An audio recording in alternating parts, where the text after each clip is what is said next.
Ini kubu sebelah sini jomplang ini.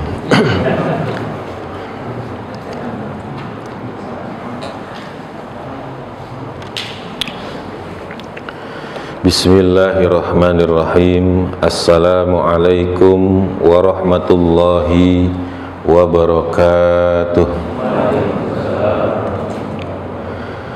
Alhamdulillahi wa kafa, wassalatu wassalamu ala sayyidina Muhammadinil Mustafa wa ala alihi wa sahbihi ahli sidqi wal wafa. Rabbi shrah li sadri wa yassir li amri wahlul 'uqdatam min lisani yafqahu qawli, amma ba'du. Para hadirin jamaah salat subuh yang dimuliakan oleh Allah Subhanahu wa taala, tidak henti-hentinya kita mengucapkan syukur alhamdulillah atas berbagai nikmat dan limpahan rahmat yang Allah berikan pada kita semua. Salawat teriring salam semoga senantiasa tercurah kepada baginda Nabi Muhammad sallallahu alaihi wasallam beserta keluarga, para sahabat dan juga para pengikutnya yang istiqomah ila yaumil qiyamah. Hadirin rahimakumullah, pada kesempatan ba'da subuh ini Al-Fakir ingin menyampaikan materi terkait muhasabah di awal tahun, karena saat ini kita berada masih di pekan pertama di awal tahun, di mana kemudian yang pertama kali dibahas pada saat kita ingin melakukan semacam muhasabah atau kemudian melakukan perencanaan langkah kita di awal tahun ini, yang pertama dibahas itu adalah apakah penggunaan kalender Masehi itu termasuk hadoroh, termasuk peradaban yang dilarang penggunaannya dalam Islam, atau ini termasuk perkara yang dibolehkan. Nah, hadirin rahimakumullah, kalau kita teliti terkait penggunaan kalender Hijriyah maupun kalender Masehi, kita akan dapatkan bahwa kalender itu, definisi kalender itu adalah sistem penyusunan waktu yang membagi periode waktu ke dalam bentuk tanggal. Jadi kalau kalender Hijriyah itu menggunakan sistem kalender Qamariyah, lunar system, menggunakan penghitungan siklus bulan. Bulan itu dalam satu bulan mulai dari dia lahir dalam bentuk hilal, bentuk bulan sabit, sampai kemudian kembali bulan itu hilang dan menjadi bulan sabit lagi. Nah, itu bulan dalam sistem kalender Qamariyah itu memang persis berdasarkan siklus bulan. Sedangkan dalam sistem kalender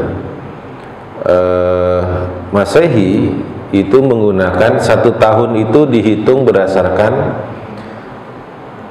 siklus berputarnya bumi mengelilingi matahari yang dikenal dengan revolusi, seperti itu.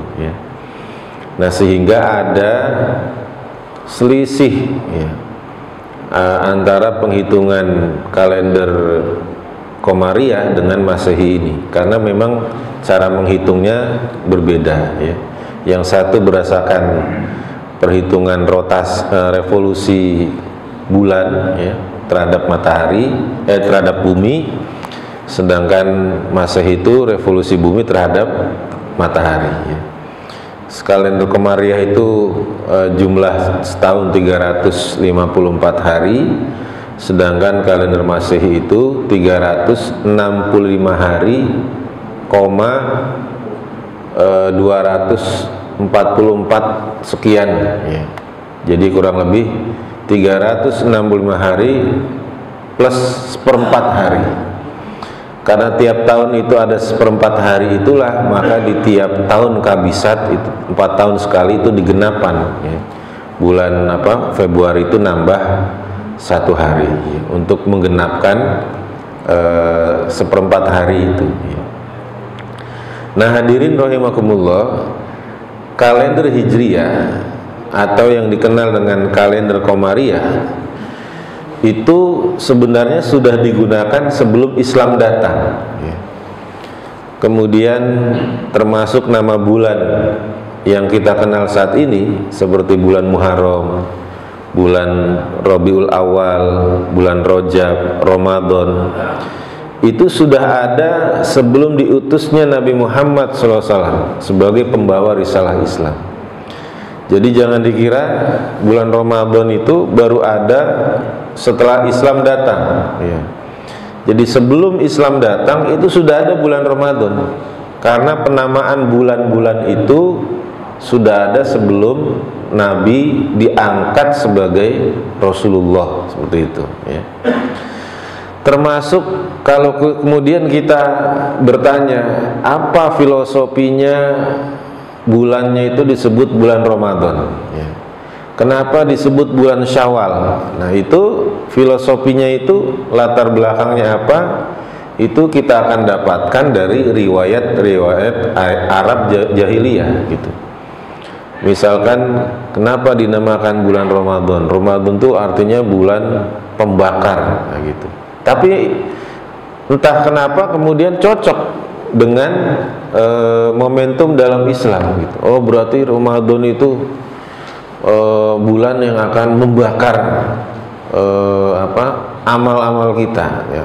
Jadi apalagi cocok lagi dengan orang Jawa ya. Jadi Ramadan itu seperti kawah condro di muko, nah gitu.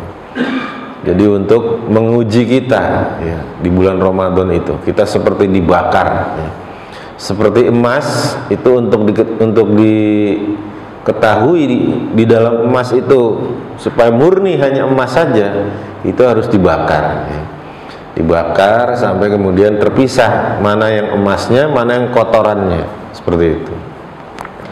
Bulan Syawal itu itu dari kata syala ya, artinya naik ya. Karena ada fenomena di bulan Syawal itu onta betina itu nggak mau dikawinin sama onta jantan ya. Jadi kalau onta jantan itu ngajak kawin di bulan Syawal itu nggak mau tuh ya. Caranya gimana?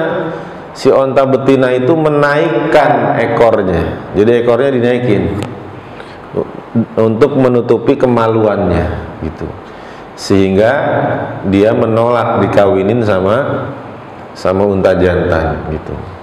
Dari situlah kemudian orang Arab punya mitos bahwa kawin di bulan Syawal itu, nikah di bulan Syawal itu berarti nikah di bulan sial, seperti itu. Sehingga orang Arab itu pantang bagi mereka mengadakan pernikahan di bulan Syawal. Kemudian setelah datang Islam, Nabi SAW menghilangkan mitos itu. Nabi kemudian nikah dengan Aisyah itu di bulan Syawal. Sehingga kemudian banyak kaum muslimin yang kemudian mereka menikahkan anaknya itu juga di bulan Syawal ya. Sehingga kalau ditanya kapan lu kawin, entar lebaran tahun depan gitu. Nah gitu ya. Jadi lebaran itu dijadikan patokan gitu untuk nikah. Jadi hadirin rahimakumullah, penanggalan dengan menggunakan sistem Qamariyah itu sudah ada sebelum Islam. Bahkan nama-nama bulan itu sudah ada sebelum Islam ya. Latar belakang kenapa nama bulannya ini itu juga dari riwayat-riwayat Arab jahiliyah, seperti itu ya. Barulah kemudian pada masa Sayyidina Umar bin Khattab, karena tahun yang digunakan dalam kalender Qamariyahnya orang-orang Arab itu tidak ditentukan tahunnya, maksudnya tahun keberapa itu nggak ditentuin gitu ya. Kalau sekarang misalkan kita ini tahun 2025, orang Arab itu dulu nggak nyebut itu tahun berapa ya. Jadi kalau mengingat-ingat itu tahun apa, itu maka diingat-ingat peristiwa yang paling menonjol di tahun itu apa gitu. Jadi kalau kemudian di tahun itu misalkan yang paling menonjol itu adalah peristiwa penyerangan tentara gajah, maka gajah itu diingat-ingat ya. Sehingga Nabi itu lahir di tahun gajah gitu. Karena di tahun itulah Abraha itu menyerang Ka'bah dengan tentara gajah gitu. Jadi gitu. Nah, barulah pada masa Umar bin Khattab, seorang khalifah, daerah kekuasaannya saat ini mungkin udah ada sekitar 10 negara ya. Pada masa Umar bin Khattab itu sudah ada 10 negara ya. Yang zaman sekarang nih ya, masa Umar bin Khattab itu kekuasaan beliau itu Khulafaur Rasyidin itu sudah mencapai 10 negara. Surat menyurat dengan bawahan beliau, gubernur-gubernur beliau, surat menyurat dengan penguasa-penguasa lain, itu butuh tanggal ya. Maka kemudian para sahabat beristihad ya, dengan musyawarah, momentum tahun pertama ya, dalam kalender Islam itu adalah momentum saat para sahabat bersama Nabi hijrah dari Mekah ke Madinah, seperti itu. Tahun pertama itu, maka kalender Islam itu dikenal dengan kalender Hijriyah ya, karena dari momentum hijrah. Dan orang-orang Arab jahiliyah juga tidak menentukan mana yang bulan 1, bulan 2, bulan 3, itu enggak ada. Barulah setelah istihadnya para sahabat, tahun pertama itu adalah tahun hijrah, dijelaskan oleh Ibnu Hajar Al-Asqalani dalam kitabnya Fathul Bari. Maka karena pengukuhan Nabi sebagai pemimpin negara itu dilakukan di Baiat Aqobah kedua, yaitu pada saat musim haji bulan Zulhijjah. Dan setelah bulan Zulhijjah itulah para sahabat mulai hijrah dari Mekah ke Madinah. Nabi sendiri yang butuh SK dari Allah untuk hijrah itu. Baru di akhir bulan Safar beliau berangkat hijrah. Tapi para sahabat itu sudah mulai hijrah dari bulan Muharram. Maka bulan Muharram itu ya, awal hijrahnya itu para sahabat dari Mekah ke Madinah itu dihitung sebagai bulan pertama, seperti itu. Sebelumnya, sebelum Islam datang itu nggak disebut Muharram itu bulan keberapa, seperti itu. Nah, jadi hadirin rahimakumullah, pada dasarnya bulan penghitungan kalender Komariah ini sebenarnya adalah alat ya, alat tadi untuk melakukan penghitungan waktu dalam bentuk tanggal. Yang kebetulan dalam Islam ya, Rasulullah SAW menetapkan penggunaan kalender Hijriyah ini atau Komariah ini sebagai penghitungan waktu yang syar'i ya.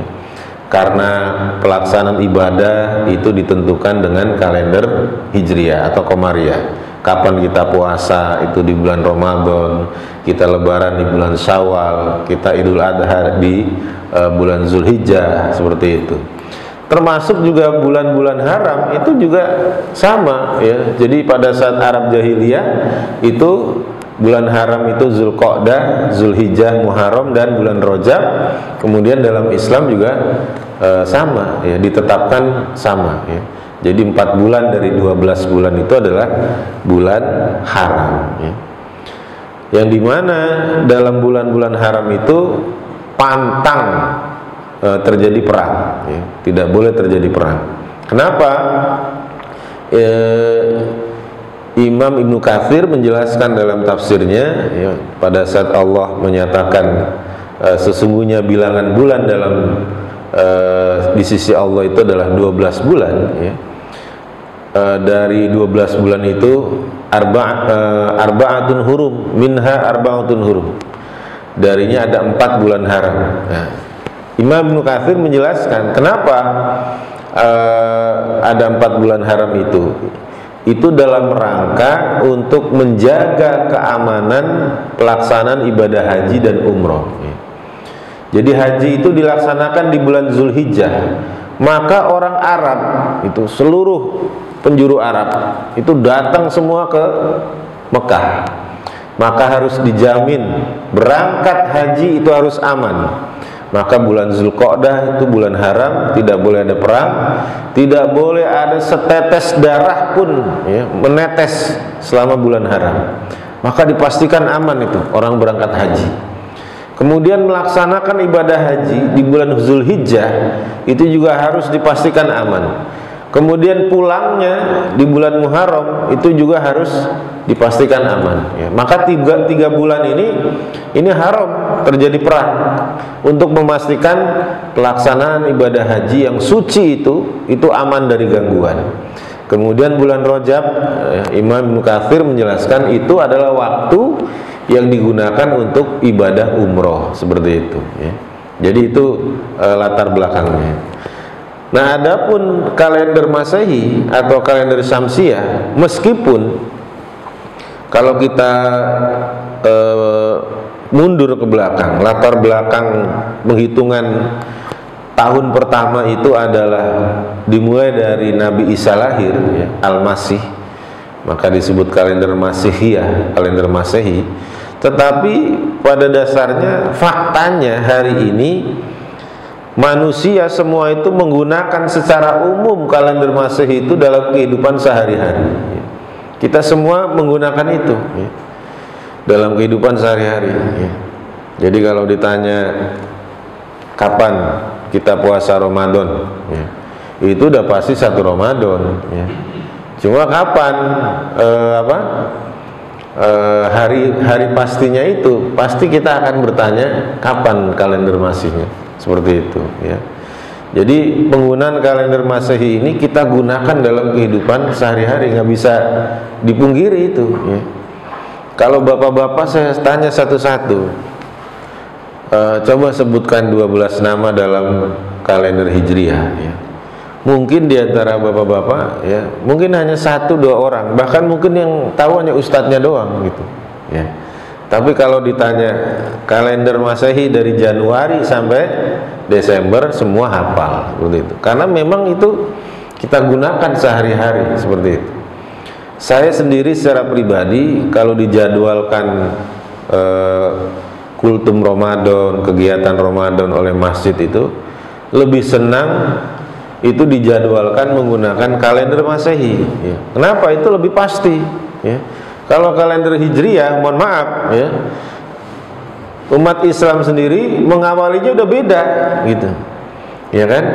Misalkan ada yang ngawalin nanti pada saat mulai Ramadan itu tanggal 2 Maret, tapi ada yang baru mulai 3 Maret misalkan ya. Itu udah beda tuh ya. Jadi kalau di Ustadz jadwal di Al-Hidayah misalkan 10 Ramadan, ini 10 Ramadan versi siapa gitu, kayak gitu ya. Jadi itu lebih menenangkan gitu kalau jadwal Ramadan itu selain memang ada tanggal Hijriahnya, ada tanggal Masehinya seperti itu ya. Nah, bahkan hadirin rahimakumullah, dalam fikih Islam penggunaan kalender Masehi itu juga digunakan ya. Salah satunya adalah dalam penghitungan waktu pengumpulan kharaj. Kharaj itu adalah semacam pajak tanah ya, di negeri-negeri yang ditaklukkan dengan peperangan. Itu namanya kharaj ya. Di Irak, ya, di Syam itu karena tanah-tanah yang ditaklukkan itu tidak dibagi-bagi. Jadi kalau perang, jihad, biasanya tanah negeri yang ditaklukkan itu dibagi-bagi kepada para mujahid yang berhasil menaklukkan. Nah, tetapi tanah-tanah pada masa Khalifah Umar bin Khattab itu nggak dibagi-bagi gitu.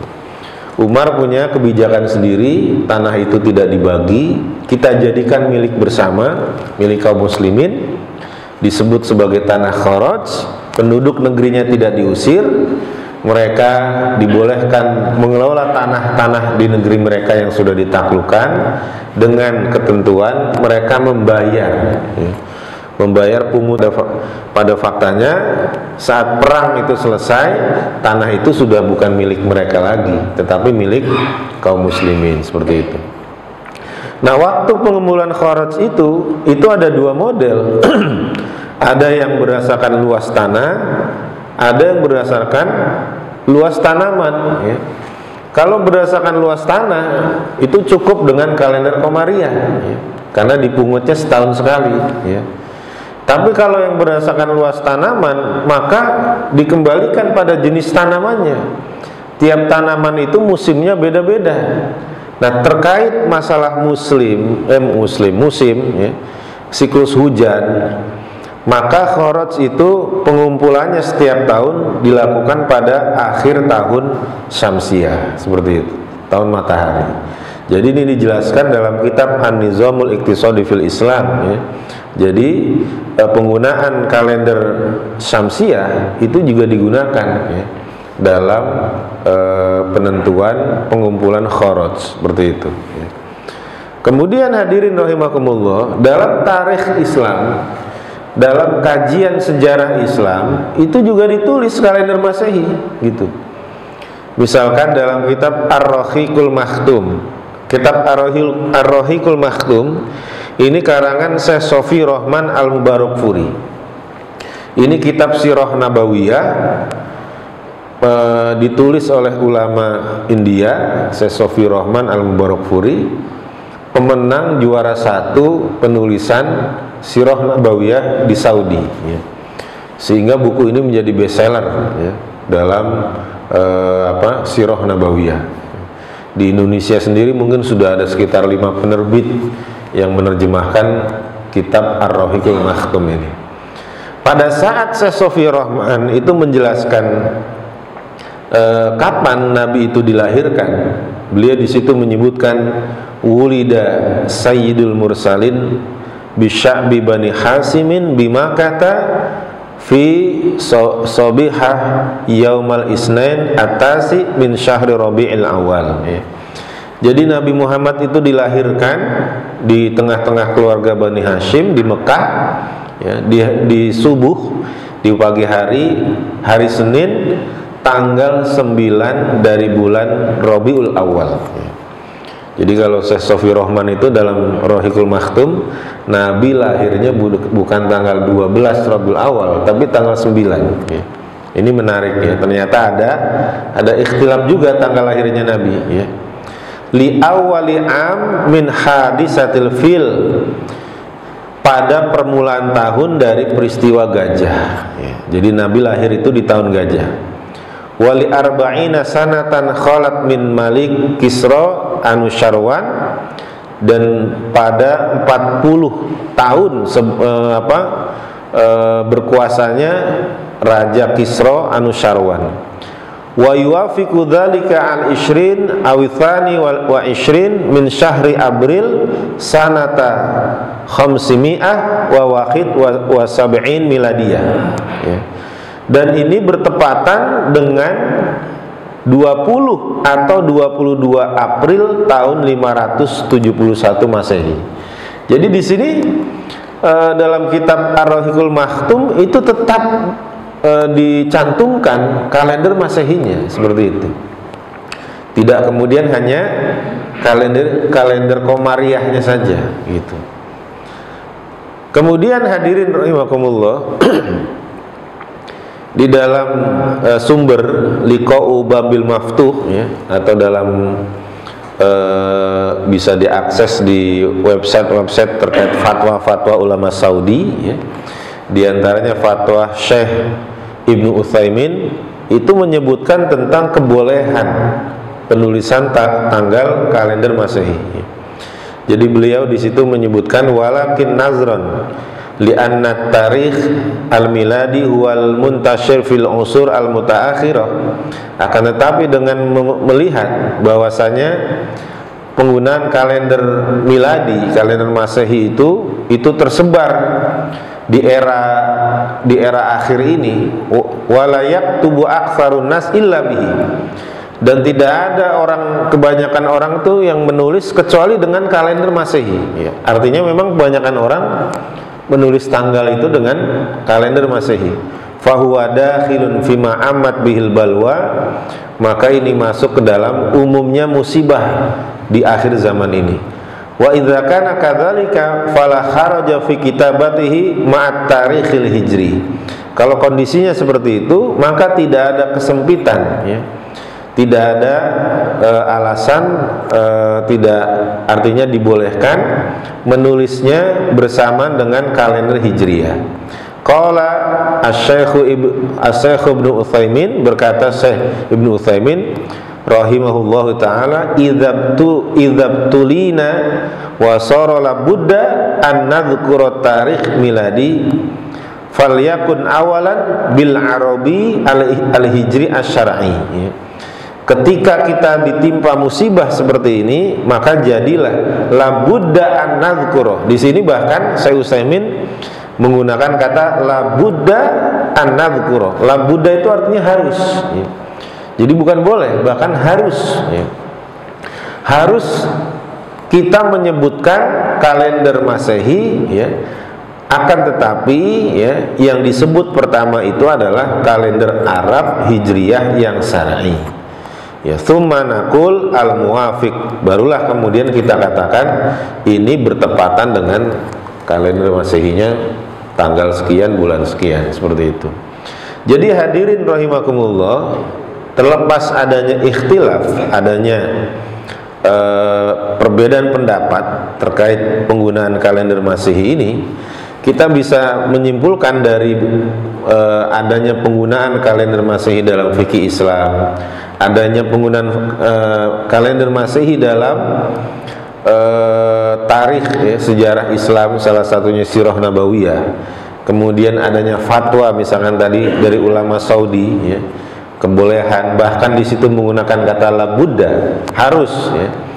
Maka bisa kita simpulkan kalender Masehi ini dalam kehidupan seorang muslim adalah hal yang boleh digunakan dan memang nggak bisa kita hindari, gitu. Pasti kita pakai, gitu. Karena penggunaan kalender baik itu hijriyah maupun Masehi bukan termasuk kategori peradaban yang dilarang untuk diambil, ya. Sama seperti misalkan uang, ya. Zaman Nabi itu Nabi menggunakan mata uang yang digunakan orang Barat, ya. Orang Romawi itu punya dinar, ya. Orang Persia punya dirham, ya, gitu. Dua-duanya diambil sama Nabi itu, ya. Bahkan beratnya itu juga digunakan. Bahkan semasa Khulafaur Rasyidin itu tidak melakukan pencetakan uang, gitu. Barulah pada masa Bani Umayyah, pada masa Marwan, Khalifah Marwan itu baru ada yang namanya pencetakan uang oleh Khilafah Bani Umayyah, gitu. Jadi sebelumnya uang itu Nabi mengadopsi, ya, dari Persia dan Romawi, tapi kemudian ditetapkan sebagai mata uang dalam Islam yang syar'i, ya. Karena nisab zakat itu berdasarkan dinar dirham, ya, seperti itu. Nisab pencuri, ya. Pencuri itu berapa besarannya kalau udah dipotong tangan, gitu. Tadi saya parkir ini di luar, nggak boleh parkir nih. Biasanya kalau ada kejadian begitu tuh, ya. Biasanya, ya. Itu pencuri berapa boleh dipotong tangannya. Jadi nggak main orang maling kemudian dipotong, ya. Pertama harus memenuhi nisabnya. Jadi kayak zakat juga, Pak. Nyolong itu ada nisabnya juga, ya. Jadi harus memenuhi nisab. Nisabnya itu 1/4 dinar, ya. Jadi kalau misalkan sekarang 1 dinar itu 5 juta misalkan, atau 4 juta lah, gampang, biar gampang hitungnya, ya. Berarti minimal 1 juta dia nyolong itu. Kalau nggak nyampe 1 juta, ya, belum dipotong tangannya, ya. Kedua, memenuhi definisi maling, ya. Jadi orang Arab itu sangat detail, ya, dalam bahasa itu. Dibedain mana maling, mana nyopet, mana ngerampok, ya. Itu beda, ya. Orang Indonesia kan gitu juga, ya. Maling sama ngerampok kan beda, ya. Kalau maling itu orang itu nyolong, yang dimalingin nggak tahu, ya. Itu namanya maling, Pak, ya. Motor tuh misalkan, kalau dia nyolong, ya, itu yang dicolong, yang dimalingin nggak tahu, ya. Cuma bedanya kalau maling itu dia mencuri di tempat yang disimpan, ya, di rumah itu namanya maling. Tapi kalau yang maling kemudian yang dicolong, yang dimalingin tahu, itu namanya ngerampok, ya, gitu. Namanya ngerampok, ya. Yang punya rumah tahu, ya, bahkan bisa ribut, itu namanya ngerampok, ya. Kalau yang malingnya itu yang dicolong nggak tahu tapi cepat, itu namanya copet, gitu. Ya. Tahu-tahu hilang aja itu namanya copet, ya. Tapi kalau cepat juga, sama-sama cepat, tapi yang diambil barangnya itu tahu, itu namanya jambret, Pak. Gitu. Itu beda. Ya, orang Indonesia tuh, ya. Kita tahu bedanya copet sama jambret. Nah, gitu. Kalau jambret itu mau ditarik aja tuh, misalkan ibu-ibu bawa tas atau kalung, ya. Diambil gitu. Itu tahu, dia berasa. Ya. Cepat terjadinya kejadiannya gitu. Kalau copet nggak tahu loh, kok hilang barang saya gitu. Itu namanya copet, ya. Jadi harus memenuhi definisi maling, ya. Kemudian juga bukan karena kebutuhan yang mendesak. Kalau malingnya itu dia maling karena butuh makan, ya, itu dievaluasi pemerintah. Kenapa kok bisa sampai ada orang kelaparan seperti ini sampai harus terpaksa dia nyolong gitu, seperti itu. Jadi dalam Islam juga nggak gampang kemudian orang main dipotong tangannya seperti itu, ya. Jadi hadirin rahimakumullah, sebagaimana tadi mata uang, ya, sebagaimana alat-alat militer, ya, pada masa Nabi, itu alat-alat militernya Yahudi juga dipakai sama Nabi, ya. Meskipun itu produk Barat istilahnya, ya, tapi itu dipakai sama Nabi. Tidak kemudian kita ini semua yang namanya Barat, ya, kita anti Barat, tidak, ya. Hal-hal yang memang itu sifatnya universal itu kita pakai boleh, ya. Karena sejak zaman Nabi itu sudah terjadi, dilanjutkan oleh pada zaman Khulafaur Rasyidin, pada masa Umar itu, untuk menentukan siapa yang sudah dapat zakat, siapa yang dapat bagian rampasan perang. Jangan sampai dapat 2 kali. Maka kemudian ada penghitungan akuntansi, ya. Itu Umar mengadopsi dari Persia, seperti itu. Bahkan pada masa-masa awal yang nyatet itu orang Persia. Barulah pada masa Khalifah Marwan, ya, karena yang nyatet akuntansi itu mereka orang kafir, suatu saat tinta yang digunakan buat nulis itu habis, air buat apa namain tinta itu diganti sama air kencing. Nah, orang kafir kan nggak ngerti najis, ya kan. Pas Khalifah tahu, marah besar beliau itu. Nah, barulah diganti semua sama orang Muslim. Tapi tata cara penulisan akuntansinya itu ngadopsi tata cara orang Persia. Jadi hal-hal yang sifatnya universal, meskipun itu dari luar Islam, ya, itu boleh digunakan seperti itu, ya. Makanya dalam bentuk bangunan itu juga kalau tidak kemudian identik dengan agama tertentu, itu tidak ada masalah, gitu, ya. Kubah, ya, kayak kubah itu sebelum kubah itu tidak identik dengan Islam sebenarnya. Kubah itu, ya, kemungkinan baru setelah penaklukan Konstantinopel, baru kemudian Kubah itu menjadi identik bangunan masjid dalam Islam, ya. Jadi awalnya Kubah itu kan setelah ditaklukkannya Konstantinopel. Jadi gereja yang sekarang kita kenal dengan Hagia Sophia di Turki itu kan gereja Kubah, pakai dom, ya, gitu. Padahal awalnya gereja itu Kubah itu. Jadi bangunan yang berkubah itu awalnya dulu gereja. Tapi pada saat kemudian penaklukan Konstantinopel itu gereja dialihkan jadi masjid. Masjid-masjid yang lain dia bangun di Turki itu juga berkubah dan ke bawah ke negeri-negeri Islam, termasuk penggunaan simbol bulan bintang, ya, itu seperti itu. Nah, hadirin rahimakumullah, maka jika ada seorang muslim menjadikan momen awal tahun Masehi sebagai momentum untuk muhasabah atau evaluasi diri dalam aktivitas setahun ke depan, itu boleh-boleh saja, ya. mengisi malam awal tahun itu dengan berzikir, mendengarkan tausiah, berdoa, boleh ya. Karena pada dasarnya penggunaan kalender Masehi itu boleh-boleh saja ya. Terlebih lagi kalau kita mengingat anjuran salah satu khulafa Rasyidin Umar bin Khattab, hasibu anfusakum qabla an tuhasabu ya. Hisablah diri kalian sebelum kalian dihisab ya. Wazinu anfusakum qabla an tuwazanu ya. Timbang-timbanglah diri kalian sebelum nanti amal kalian ditimbang di akhirat, seperti itu ya.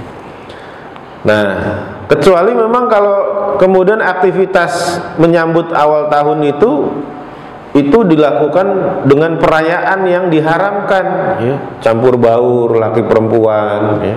Ada minum-minuman keras ya. Kemudian ada panggung, ada biduannya di situ ya. Mengumbar aurat ya. Jelas itu haram tanpa ada keraguan, seperti itu ya. Tanpa ada keraguan itu haram ya.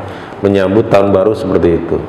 Tetapi kalau kemudian menyambut awal tahun itu dengan tadi ya, melakukan berzikir, di situ ada tausiah, ada doa, itu tidak masalah karena hanya mengambil momentum tahun saja, di mana tahun Masehi itu sendiri pada dasarnya juga boleh digunakan ya.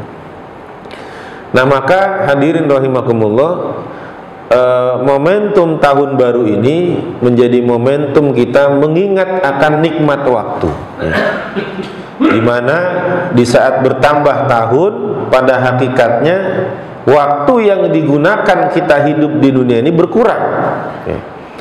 Hitungannya memang tahun bertambah, tapi sebenarnya waktu kita di dunia ini semakin berkurang ya. Maka Imam Syafi'i rahimahullah itu berkata pada saat mengomentari surat Al-Asr ya. Beliau mengatakan, seandainya Allah tidak menurunkan surat kepada makhluknya kecuali hanya surat Al-Asr saja, niscaya ya, pasti itu sudah cukup buat mereka gitu. Jadi seandainya Al-Quran itu hanya surat Al-Asr saja, surat tentang waktu, kata Imam Syafi'i, cukup itu untuk manusia ya. Jadi harusnya manusia itu cukup dengan mengingat nikmat waktu yang diberikan, sudah cukup kita itu untuk ibadah, menjalankan kewajiban dari Allah dan menjauhi larangan-larangan Allah, seperti itu ya. Nah, maka hadirin rahimakumullah, di awal tahun ini paling tidak ada dua muhasabah. Yang pertama adalah muhasabah diri ya. Sudahkah kita menjadi pribadi yang lebih baik? Yang lebih baik itu dalam Islam patokannya apa? Takwa ya. Karena dalam Islam disebutkan dalam Al-Quran, inna akramakum indallahi atqakum. Sesungguhnya yang paling mulia di antara kalian adalah orang yang paling bertakwa. Apa itu takwa? Imtisalu bi awamirillahi ta'ala wajtinabun nawahi. Menjalankan semua perintah-perintah Allah dan menjauhi semua larangan-larangannya, itu takwa. Maka yang menjadi objek muhasabah itu, sudahkah kita menjalankan semua kewajiban-kewajiban yang diberikan oleh Allah? Sudahkah kita meninggalkan semua yang dilarang oleh Allah ya? Apalagi mohon maaf ya, kalau usia kita ini sudah hitungannya di waktu senja ya. Jangan sampai ada kewajiban Allah ya, dari Allah yang kita belum laksanakan ya. Kaum muslimin lah ya, secara umum ya. Kalau ini kan orang-orang soleh semua ya, gitu. Kalau kaum muslimin secara umum, sudahkah menjalankan sholat 5 waktu misalkan? Berapa banyak kaum muslimin 5 waktu saya bisa Ustaz ya, tapi 4 waktu doang, ada yang begitu ya. Waktu subuh itu susah ya, paling susah. Makanya saya bilang yang hadir di masjid ini udah luar biasa. Udah sholat subuh berjamaah, ngaji lagi dia ya, kagak pulang lagi ya. Insya Allah ini calon-calon penghuni surga. Amin ya robbal alamin ya. Karena kaum muslimin pada umumnya sholat 5 waktu paling berat itu sholat subuh ya, paling berat itu ya. Jadi kalau udah usia senja ya, udah masuk umur 40 begitu, karena berat ya. Kalau udah lewat 40 masih nggak sholat subuh, ya, itu repot, ya. Ntar keterusan, ya. Maka penting, ya, kita melakukan muhasabah diri. Kewajiban-kewajiban kita sebagai seorang muslim ini harus dijalankan. Sholat jangan ada yang bolong-bolong, nah, begitu, ya. Apalagi kewajibannya puasa Ramadan, kemarin ada yang bolong apa kagak tuh, ya. Kalau ada yang bolong wajib diganti, ya. Seringkali udah masuk Ramadan baru inget, udah mepet Ramadan baru mau ganti, ya, seperti itu, ya. Para istri, ya, khususnya nih, ya, para akhwat, ya, perempuan, kalau kemudian di bulan Ramadan dia pasti ada haid dalam sebulan itu, maka jangan sampai nanti udah masuk Ramadan baru mau ganti, ya. Atau bahkan sudah Ramadan belum dibayar itu, ya, hutangnya, seperti itu, ya. Yang punya nazar, ya, nazar puasa misalkan, kalau saya bisa kawin lagi, nah, misalkan itu, ya. Jadi itu nazar harus dibayarkan, ya. Kemudian kewajiban menuntut ilmu, thalabul ilmi, ya. Jangan sampai kita ini sebagai seorang muslim belum bisa membaca Al-Quran dengan baik dan benar, dengan makhrajnya yang benar, dengan panjang pendeknya yang benar, ya. Gitu, ya. Dulu tuh saya kira cuma mitos, ya. Ada yang baca Al-Quran itu dengan ain itu dibaca nga, gitu, ya. Ternyata benar itu. Dulu saya punya tetangga itu ada cara tahlilan, dia nggak ngundang ustadz, pokoknya dia pengen dia sendiri yang baca, gitu. Mungkin di kampungnya ustadz, gitu, ya. Tapi rada kaget saya pas baca Al-Fatihah, alhamdulillahirabbil alamin, gitu, ya. Ternyata ada, gitu. Saya pikir dulu itu hanya bercandaan saja, gitu, ya. Jadi huruf ain itu harus baca ain, ya, gitu. Jangan karena ini susah nih, kita gampangin nga aja, ya, nggak bisa seperti itu, ya. Jadi tetap harus bisa membaca Al-Quran dengan makhraj yang benar, panjang pendek yang benar, ya. Karena salah membaca panjang pendek itu juga mempengaruhi arti, ya. Yasin, ya. Kemudian huruf lam, ya, dalam Al-Quran itu ada lam yang dibaca pendek, ada yang dibaca panjang. Innaka laminal mursalin, sungguh engkau adalah rasul, ya. Tapi kalau lamnya dibaca panjang, innaka laminal mursalin, itu artinya jadi bukan, ya. Engkau bukanlah seorang rasul di antara para rasul, gitu. Seperti itu. Sebaliknya juga dalam surat Al-Kafirun, lamnya harus dibaca panjang. Kalau dibaca pendek, itu nanti bertolak belakang. Dibaca pendek, la abudu ma ta'budun, kami menyembah apa yang kamu sembah. Jadi begitu, ya. Harusnya lamnya dibaca panjang. Maka harus, ya, semangat menuntut ilmu, ya. Kajian-kajian tahsin itu paling horor, ya. Apalagi bapak-bapak di kantornya pejabat, ya. Giliran di masjid belajar tahsin disuruh-suruh sama ustadz, gitu kan.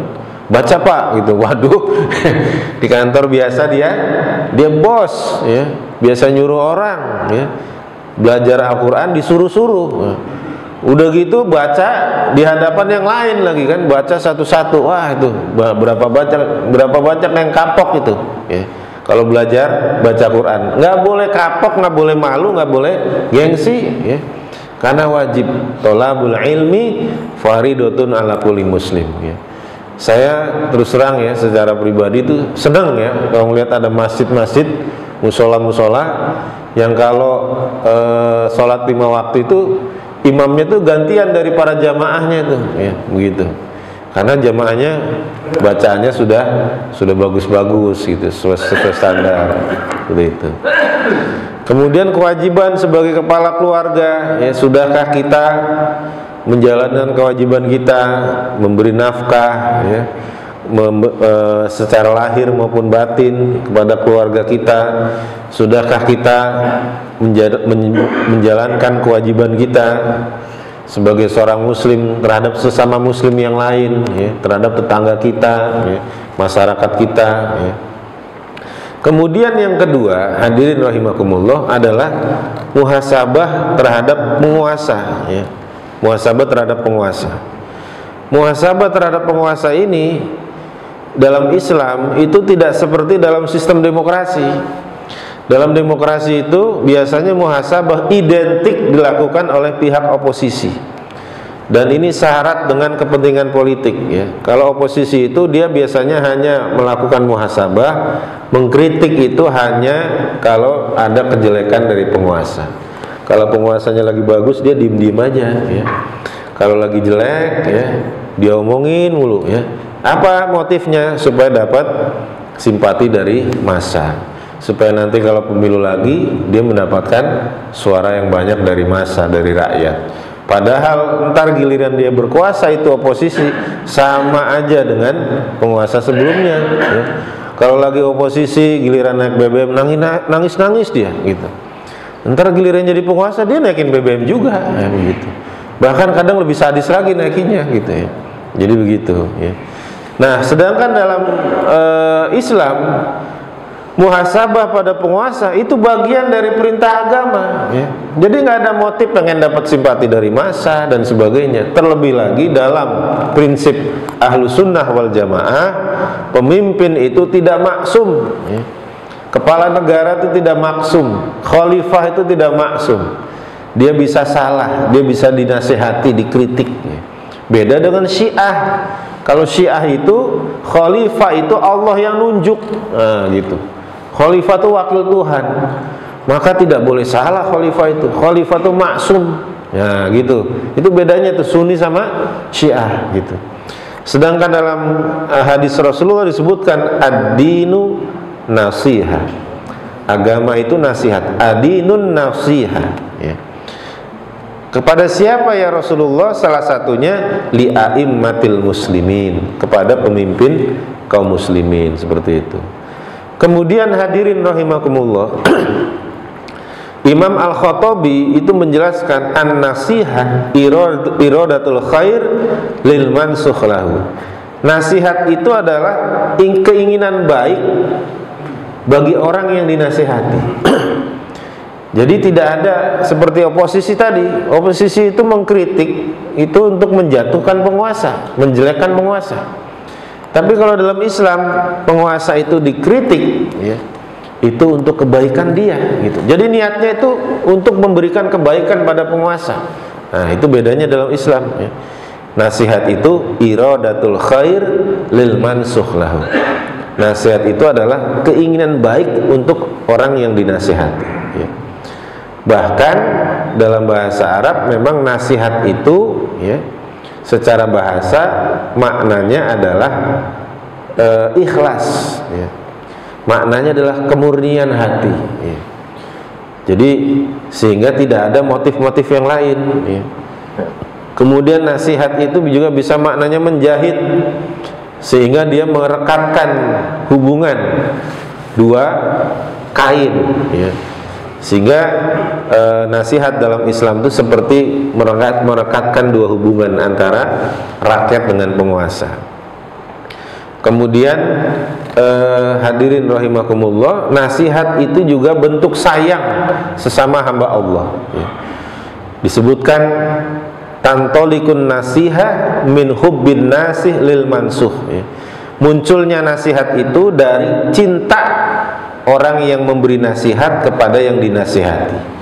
Wa rugbatu fi isolil khair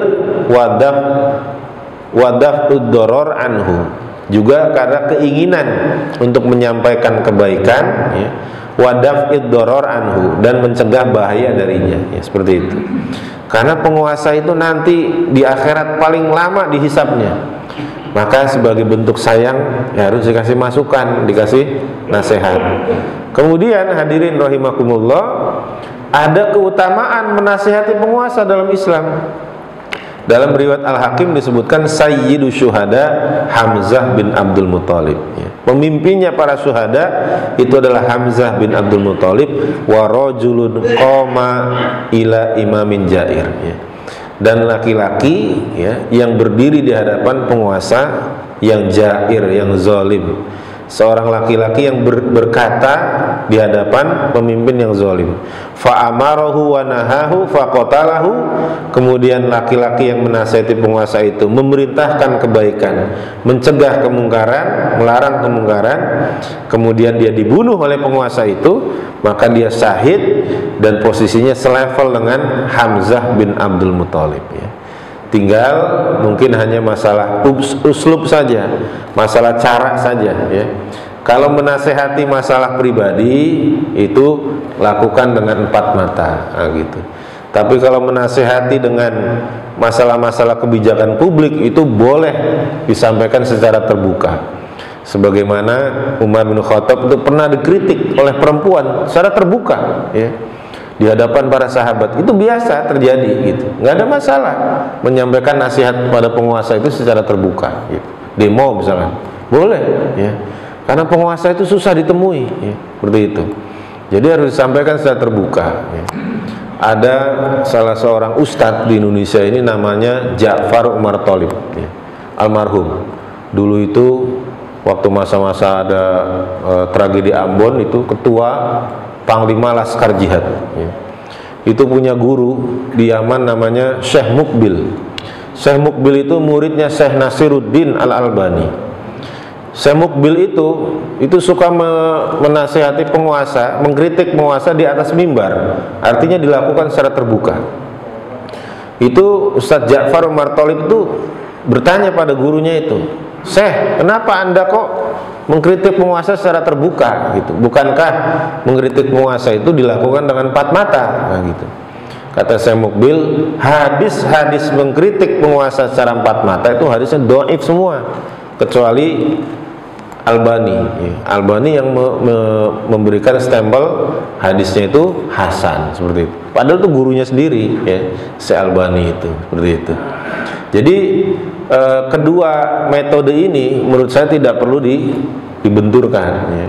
Terkait ada ikhtilaf terkait dhaif atau tidaknya hadis menasihati penguasa dengan 4 mata ya, dua-duanya bisa dilakukan. Kalau urusan pribadi penguasa baiknya 4 mata gitu ya, pribadi-pribadi tuh ya. Misalkan, "Pak, Bapak ini kan kepala negara, paling enggak ada ibu negara lah Pak," misalkan gitu ya, gitu.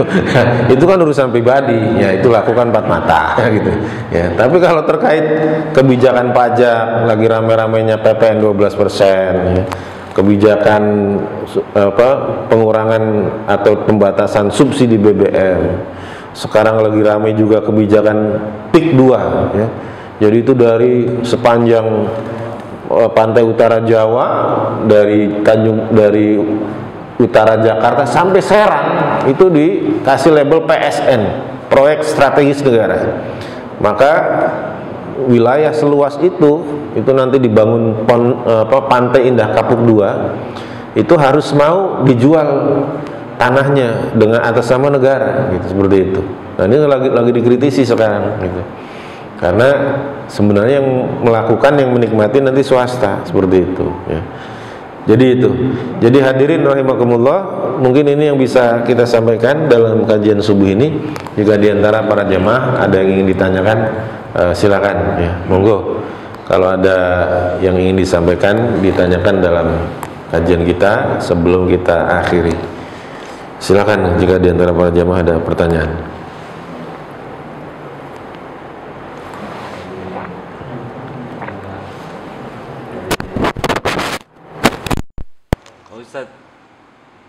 Ustadz, yang masalah muhasabah pemilihannya di awal tahun ini bukannya tasabuh ya Ustadz? Meniru-niru itu tasabuh. Iya. Kalau kemudian tadi terkait kalender Masehi itu disebut tasabuh ya, bil kufar, tasabuh, kita mengikuti perilaku orang kafir, itu memang ada ikhtilaf ya. Ada ikhtilaf, ada perbedaan pendapat di antara para ulama di akhir-akhir tahun ini ya, di akhir zaman ini ya.